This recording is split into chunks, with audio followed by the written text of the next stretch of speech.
Welcome to Man Does Tech, where I solve the problems you didn't even know you had. You start by making sure your device and the Airtel Xtreme box share the same Wi-Fi.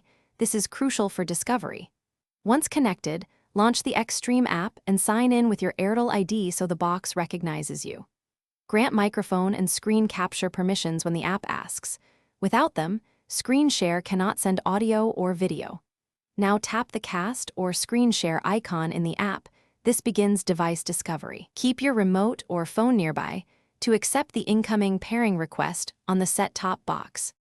You'll see a list of discovered devices. Select the Airtel Xtreme unit that matches your room label.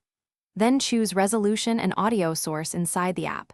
Pick a lower resolution if you notice lag, because lower bandwidth reduces stutter. Make sure the TV is set to the correct input and aspect ratio, usually 16:9. Once you select Connect, a confirmation appears on both your phone and the set-top box, except on each. This handshaking step secures the stream and starts sending frames to the TV.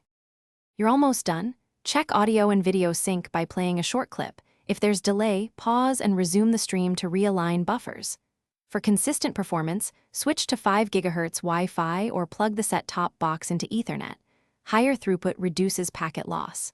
If screen share fails, reboot the app, router, or the Airtel Xtreme box, wait 30 seconds, then attempt pairing again. This clears network and discovery caches. If problems persist, reduce resolution and close other heavy network apps to free bandwidth. Thanks for watching.